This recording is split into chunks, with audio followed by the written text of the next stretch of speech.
जय हिंद मेरे प्यारे बच्चों, मैं हेमंत प्रजापति आप सबका स्वागत करता हूं आपकी अपने online platform HP chemistry classes पे। डियर बच्चों, आज हम बात करें क्लास 10th के एक लेक्चर पर जिसका नाम है एसिड एंड बेस। चैप्टर ये दो है केमिस्ट्री में। तो बात कर रहे हैं हम अम्ल और क्षार पर। डियर बच्चों, अम्ल क्या होते हैं, क्षार क्या होते हैं, क्या है डेफिनेशन एसिड की एंड बेस की, इन सभी की डेफिनेशन एंड स्ट्रॉन्ग एसिड कौन से होते हैं और वीक एसिड कौन से हैं, ऐसे तमाम बातें हम आपके सामने करेंगे। आर्हीनियस ने क्या हमें बताया और हमें किस आधार पर पढ़ना है, इस पर बात करेंगे। आइए, पहली बात होगी एसिड क्या है, ये एसिड की परिभाषा होती क्या है, इस पर हम आपसे सामने अच्छे से बात कर रहे हैं।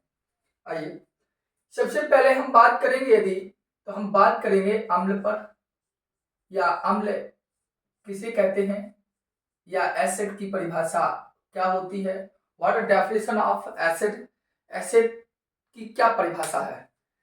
तो एसिड हो चाहे बेस हो, दोनों की दोनों डेफिनेशन हम बात करेंगे आर्हीनियस के अकॉर्डिंग, अकॉर्डिंग टू आर्हीनियस। ठीक, आइए तो हम बात करते हैं आर्हीनियस क्या कहते हैं या आर्हीनियस का कहना क्या है। तो हमने आपको पहले कहा कि हम बात करेंगे आर्हीनियस के अकॉर्डिंग। तो आर्हीनियस कहते हैं कि एसिड अर्थात अम्ल वे पदार्थ हैं, अम्ल वे पदार्थ हैं जो जल में घुलकर, जो जल में घुलकर हाइड्रोजन, जो जल में घुलकर हाइड्रोजन आयन अर्थात हम कह सकते हैं H प्लस देते हैं। जल में घुलकर क्या देते हैं डियर, H प्लस देते हैं, उन्हें हम क्या कहते हैं, अम्ल। दोबारा बार बार कह रहा हूं, वीडियो को एक बार देख लूं मैं पहले। हाँ ठीक, मैंने आपको क्या कहा, अम्ल की परिभाषा क्या है, वो आपके सामने लिखा है कि अम्ल वे पदार्थ हैं जो जल में घुलकर हाइड्रोजन आयन अर्थात H प्लस देते हैं, वो क्या कहलाते हैं, अम्ल कहलाते हैं। ठीक, आइए, अर्थात ऐसे तमाम सभी यौगिक जो H प्लस दें या हाइड्रोजन आयन देते हैं अम्ल कहलाते हैं। जैसे हमने लिया HCl, ये भी अम्ल है। हमने लिया H2SO4, या हमने लिया HNO3, या हमने लिया CH3COOH, या हमने लिया SCOOH। मैंने कहे कि जो तमाम कंपाउंड जो आपके व्हाइट बोर्ड पर क्लिक है, इस सभी के सभी अम्ल कहलाते हैं। इस सभी के सभी क्या है, आपके अम्ल। क्यों, क्योंकि सभी H प्लस देंगे, अर्थात ये जल में घुलेंगे, जल मतलब एक्वस, ये भी जल में घुलेंगे मतलब एक्वस, ये भी जल में घुलेंगे मतलब एक्वस, ये भी जल में घुलेंगे इसका मतलब एक्वस, ये भी जल में घुलेंगे इसका मतलब एक्वस। एक ही मतलब जल में, जल में जाएंगे तो क्या देगा, H प्लस। तो जो वाला जो H है यह दे देंगे, क्या देंगे, उन्होंने कहा H प्लस दिया। जब एक पर H हो गया तो दूसरे पर Cl माइनस हो जाएगा। इसी पर यहाँ देखो H प्लस देंगे, क्या देंगे, H प्लस। यहाँ कितना H है, दो लगा दिया, क्या देंगे, SO4, दो नेगेटिव।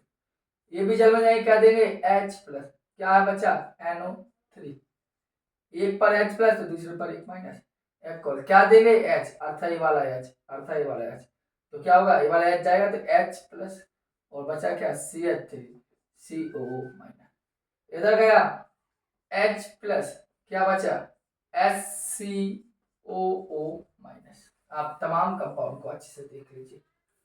तो आर्हीनियस की परिभाषा क्या कहती है, वो मैंने आपको बताई कि वे पदार्थ जो जल में घुलकर H प्लस देते हैं या हाइड्रोजन आयन देते हैं अम्ल कहलाते हैं।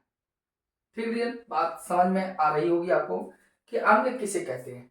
यहीं पर हमने अम्ल की परिभाषा बताई, लेकिन एक बात और ध्यान रखना हमेशा स्टार पॉइंट में कि जो धातु होते हैं, जो धातु है, यदि किसी भी धातु, धातु जैसे सोडियम हुआ, धातु जैसे पोटेशियम हुआ, धातु जैसे मैग्नीशियम हुआ, धातु जैसे एल्यूमिनियम हुआ, कोई भी धातु हो, सभी के सभी धातु के ऑक्साइड होते हैं। धातु के ऑक्साइड, धातु के ऑक्साइड का मतलब है धातु जब ऑक्सीजन से क्रिया कर ले, धातु जब ऑक्सीजन से क्रिया कर ले तो वो धातु ऑक्साइड होता है। तो धातु के ऑक्साइड का मतलब है धातु ऑक्सीजन से क्रिया करेगा, और धातु जैसे धातु हमने मानी सोडियम, और इसका ऑक्साइड मतलब ऑक्सीजन से क्रिया करेगा तो Na ना, Na2O। तो यहाँ पर ये बताना चाहते हैं कि जो धातु ऑक्साइड है जैसे Na2 हुआ या K2O हुआ या MgO हुआ या CuO हुआ, ये सभी के सभी क्या है, धातु के ऑक्साइड है। क्या है ये, धातु के ऑक्साइड। आप कहेंगे सर ये कैसे पता धातु के ऑक्साइड है, देखो ये सोडियम धातु है ना, पोटेशियम धातु है, मैग्नीशियम भी धातु है, कॉपर भी धातु है। अब धातु है तो उसके साथ ऑक्सीजन लगी है तो धातु के ऑक्साइड हो गए। इस धातु के जितने भी ऑक्साइड हैं, धातु के ऑक्साइड कैसे होते हैं डियर, धातु ऑक्साइड क्षारीय होते हैं, धातु ऑक्साइड क्षारीय होते हैं। ये अभी हमें बताना नहीं चाहिए पर बता दिया मैंने, धातु ऑक्साइड कैसे होते हैं, क्षारीय। थोड़ी देर बाद बात करेंगे हम अच्छे से। तो हमने अभी क्या जाना, एसिड, एसिड है क्या, तो हमने जाना, हमने कहा आर्हीनेस के अकॉर्डिंग हम बात करेंगे। तो अम्ल क्या कहते हैं, अम्ल क्या होता है, आर्हीनेस किसे कहते हैं, अम्ल वे पदार्थ हैं जो जल में घुलकर हाइड्रोजन आयन अर्थात H+ देते हैं, अम्ल कहलाते हैं। तो जैसे HCl था, एक्वस फॉर्म में डाला, एक्वस फॉर्म का मतलब होता है जलीय, H+ डाला एक ही लीटर, इसका मतलब क्या होता है जलीय, HNO3 जलीय। तो सबका H+ निकाल दे, इसका मतलब सभी के सभी क्या है, आपके अम्ल ही है। तो परिभाषा अम्ल की समझ में आई होगी आप कितने समय 5 मिनट के अंतराल में, कि अम्ल किसे कहते हैं हम, ये आपको क्लियर हो चुका है। आइए आगे हम बात फिर कर ले रहे हैं। अम्ल के बाद अब हम बात करेंगे क्षार पर। किस पर बात करेंगे बच्चों, क्षार पर। इसको अलग करते हैं, थोड़ी देर बाद समझाते हैं इनको। चलिए अगर हम नेक्स्ट बात करें तो अब आइए क्षारक या क्षारकी, जिसे हम बोलते हैं बेस। ठीक, हम चाहे अम्ल की परिभाषा कहें चाहे क्षार की परिभाषा करें, हम हाई स्कूल लेवल पर केवल आर्हीनियस व्यक्ति के बारे में ही बात कर रहे हैं, क्योंकि अभी जो आपका सिलेबस है उसी के अकॉर्डिंग हम बात करेंगे ना, तो इसी बात है। तो आइए क्षारक, तो हमने कहा आर्हीनियस की बात ही करेंगे। किसकी बात करेंगे हम, आर्हीनियस की। अगर आर्हीनियस की बात कर लेंगे तो कोई बात नहीं, आर्हीनियस क्या कहता है, क्या क्षार वे पदार्थ हैं, वे पदार्थ हैं जो जल में घुलकर OH-, जिसका मतलब होता है हाइड्रोक्साइड, जिसका मतलब क्या होता है, हाइड्रोक्साइड आयन देते हैं। समझ बात को, क्षारक क्या है, क्षार क्या है, तो हमने कहा क्षार वे पदार्थ है जो जल में घुलकर OH- अर्थात हाइड्रोक्साइड आयन देते हैं, क्षार कहलाते हैं। ठीक है, तो क्षार क्या है वो हमने आपको इस पर से बताया कि क्षार का मतलब होता है जो हाइड्रोक्साइड आयन देते हैं। ठीक है, अब आइए ऐसे कौन कौन से क्षार हो सकते हैं, जैसे अब देखो एग्जांपल लिया हमने NaOH, KOH, CaOH का होल ट्वाइस, NH4OH, ऐसे तमाम कंपाउंड क्या है, ये सभी के सभी क्षार हैं। क्यों, क्योंकि ये जल में जाएंगे, जल का मतलब एक्वस, जल में जाएंगे जल का मतलब एक्वस, जल में जाएंगे जल का मतलब एक्वस, जल में जाएंगे जल का मतलब एक्वस। अभी जल में जाएंगे तो क्या देंगे हमें भैया, OH- देंगे, ये वाला अलग कर देंगे। अब बचा क्या, NH4। जब बच्चा इधर माइनस हो गया तो यहाँ पॉजिटिव हो गया, यहाँ पे क्या देगा हमें, OH देगा, तो OH नेगेटिव, क्या बचा के पॉजिटिव। फिर जल में गया क्या देगा हमें, OH, क्या देगा OH। कितना है OH, 2, 2 का मल्टीप्लिकेशन एंड Ca, इस पर कितना माइनस, एक OH पर एक, 2 OH पर 2 माइनस 2 पॉजिटिव। इधर देखिए क्या देगा OH नेगेटिव, क्या बचा NH4, NH4 प्लस। एक थोड़ी गलती हो गई, यहाँ Na प्लस था, ये नहीं है, सॉरी। ठीक है, बात समझ में आई। तो मैंने आपको क्या कहा कि क्षार कहलाते क्या है, कि क्षार वे पदार्थ है जो जल में घुलकर OH माइनस देते हैं, वे सभी क्षार होते हैं। ठीक है, घुलकर OH माइनस दे वो क्षार है, जैसे NaOH है, KOH है, CH ट्वाइस हुआ, NH4 हुआ, या इसी प्रकार देखो ये आपके BaOH का होल ट्वाइस हुआ, ये सब के सब क्या है आपके क्षार हैं। और मैं जो वहां बता रहा था ना बात, यही बात यहाँ पर भी बताऊंगा। क्या बताऊंगा, मैंने कहा कि जो धातु होती हैं, अर्थात धातु के जो ऑक्साइड होते हैं, जो धातु होती हैं, ये धातु के ऑक्साइड होते हैं। वे कैसे होते धातु ऑक्साइड, क्षारीय होते हैं बच्चा। क्या होते धातु ऑक्साइड, क्षारीय होते।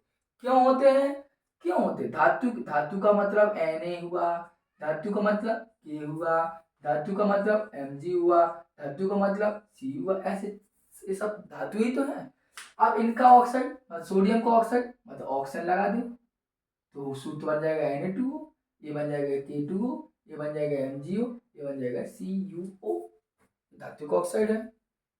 ठीक है, और धातु का ऑक्साइड क्षारीय होते क्यों होते हैं, क्योंकि धातु ऑक्साइड क्षारीय होते हैं क्योंकि ये जल से क्रिया कर क्षार बनाते हैं। क्या बनाते बच्चा, क्षार बनाते हैं। ठीक है, धातु ऑक्साइड जैसे Na2O है, मैंने कहा सोडियम ऑक्साइड जो है वो क्षार है।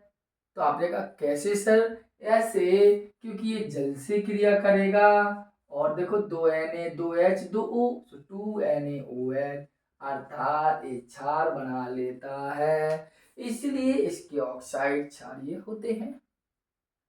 समझ रहे हैं, अर्थात हम कह सकते हैं कि धातु के ऑक्साइड होते हैं वो क्षारीय होते हैं। सोडियम ऑक्साइड हुआ, पोटेशियम ऑक्साइड हुआ, या मैग्नीशियम ऑक्साइड हुआ, कोई भी कंपाउंड है, वे सभी क्षारीय होते हैं।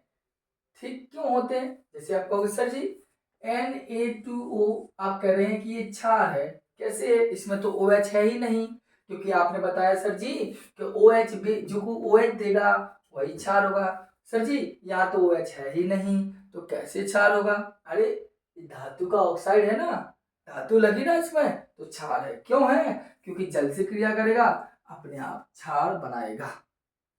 बात समझ में आ रही होगी मेरी। तो धातु के ऑक्साइड जो होते हैं वो क्षारीय प्रकृति के होते हैं।